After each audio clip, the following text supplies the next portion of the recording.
Hi there, it's Khechara here, the Facelift food coach, and I want to cover something today which crops up a lot when people talk about raw food, particularly from those who aren't raw, and that is the idea of eating raw in cold climates being bad. This question also crops up in the raw scene amongst raw fooders too, who think that eating a lot of fruit in winter is a bad idea. Okay, so I want to look at the whole picture of this because it involves many facets. The first one being the idea of eating raw in the cold, because raw food is cold, and to eat cold food when you're cold makes you colder. I just have to point out as well that often this particular idea tends to come from people who follow a macrobiotic diet and who believe in esoteric concepts like yin and yang relating to food.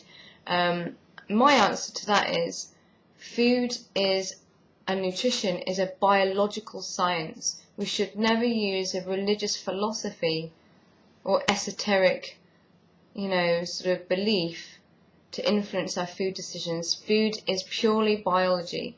So to look at what diet is best for a human, you need to look at anatomy and physiology, biochemistry, not on unproven religious concepts. So I don't agree with this whole yin-yang food thing. It doesn't make any sense to me, and I have read a lot into it. Believe me, when I did my nutritional degree, I had to look at other diets and really research them in depth, and I actually chose macrobiotics and the raw food diet because there's polar opposites. Anyway, this isn't a rant about macrobiotics, so I'll leave it at that. So the idea that food makes us colder is also not backed up in science because body heat speaking, human mammals are endogenous. We create our own heat from the inside, from our biological processes that go on and through the sort of energy that our food provides.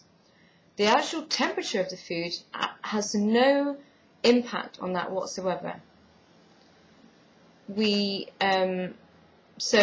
you eat food that's very hot, your body has to cool it down in order to process it properly.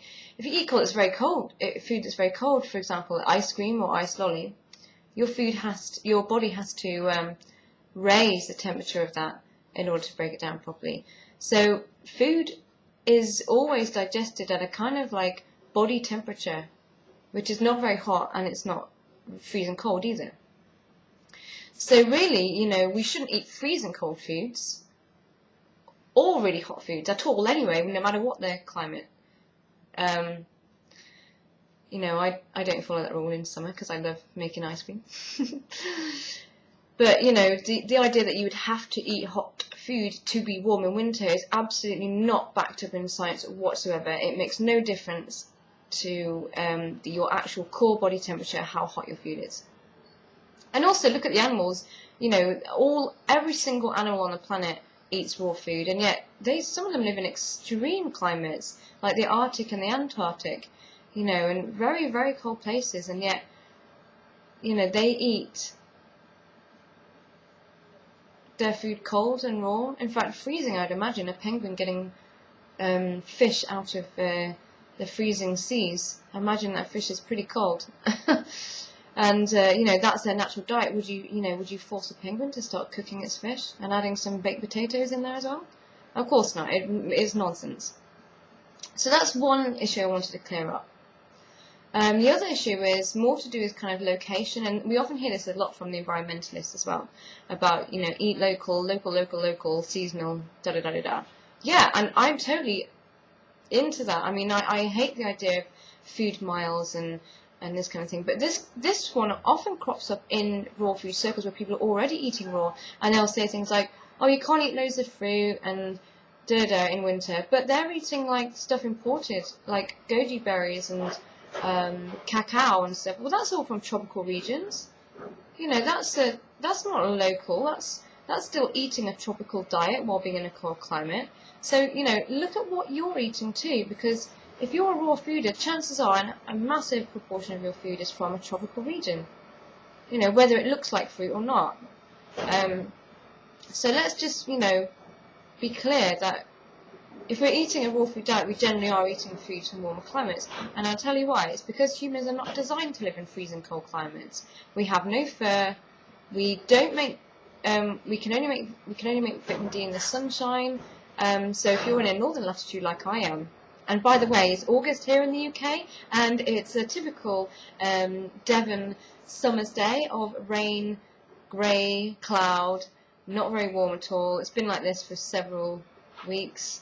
I've kind of given up hope of having a summer this year at all. I've had like 4 days in the sun, so I haven't made nowhere near enough vitamin C in this summer to last me even through the winter, and I'm not going to make any in winter.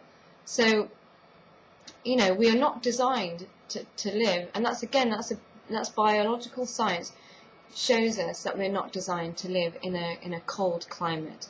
So if you want to be super healthy and live the lifestyle of really super vibrant health, then we need to look at moving anyway, because without decent sunshine and what goes with that as well is fresh air, because obviously if we're in a climate where it's freezing cold or rainy for about 6 months a year, then the chances are we're probably not going to get outside much either. And fresh air and sunshine are sort of like super nutrients for the human body. So that's the other side of things. We also don't make vitamin C like other animals do. They synthesize their own. We have to eat ours in our food, and that's fruit. So if we're going to tell people you can't eat a high fruit diet all through the winter, then you're also kind of telling people they're going to be getting vitamin C deficiency for 6 months of the year too. Clearly that's not a good option. Vitamin C deficiency is extremely hideous. We've all read those accounts of sailors dying of scurvy and being in agony. Do we really want to go back to that? So that's the kind of like 2 main points really. It's the idea often comes from this esoteric concept of yin yang, we shouldn't eat cold food, and the other one is the location specific diet.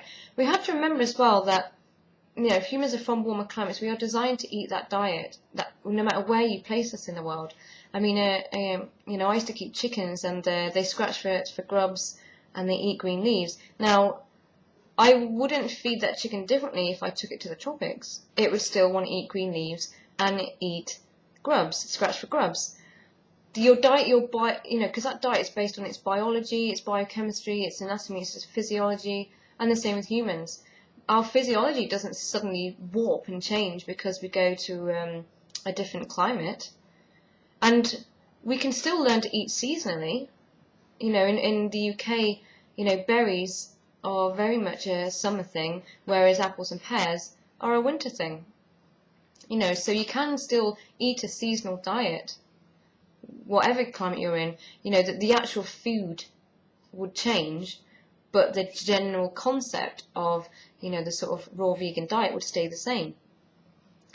And if we're going to say if we're going to be really hardcore about this and say no, you absolutely must eat only local food, well then that would cut out almost all our food in the UK, because we almost don't grow anything anymore. Tons and tons of arable farms have been closed down. The government got rid of all the orchards in order to plant quick-growing timber and to grow beef for export. And some foods that we consider very British, like potato, weren't even from here. They're from South America. Our history books tell us that they were brought over. I think it was Christopher Columbus. Any history buffs out there can correct me if I'm wrong. And tomatoes, they're not British. And yet, what could be more British than chips with tomato ketchup? And yet you're utilising 2 foods that are definitely not from this climate. So where do you draw the line? If you're going to say we have to eat to our own individual climate, where are you drawing the line then? Because if you're in the UK, then I'd like to see you go back. I'd like to see you live on just pigs and turnips. I really would. Well, I wouldn't, because I'd feel bad for the pigs. But let's keep it real, for God's sake. We are not, we're designed to not live in these cold climates. I'm moving to a warmer one so I can fulfill my needs, my health needs for sunshine, fresh air, and ripe food, and fruit, because in the UK it's all imported and unripe mostly. I haven't been able to eat a pineapple in ages because I literally can't get a ripe one. You don't have to go very far to find decent food. I mean, I'm only going to, so I'm staying in the EU. You know, and at least a lot of my food does come from the EU, even if it's not actually British. You know, I do try and keep my carbon footprint down as much as I can while living in this tiny island that imports most of its food.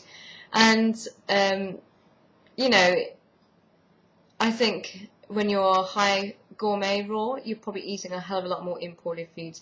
My cupboard used to be full of things that came from, you know, the Himalayas, Tibet, South America, Peru, you know, and that's just silly, having all these things flown all around the world, which aren't actually necessary, you know, cacao powder and maca and special salts and things like this.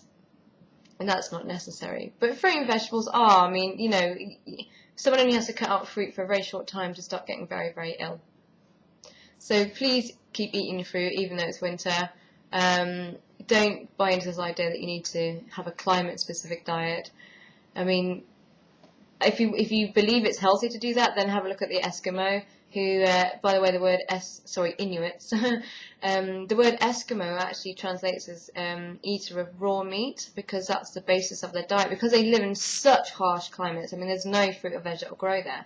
But this is a price we pay, you see, because they have a very short lifespan. I think the age they die quite often is between 40 and 50, and it's usually of they have a lot of osteoporosis because of a high acidic meat diet.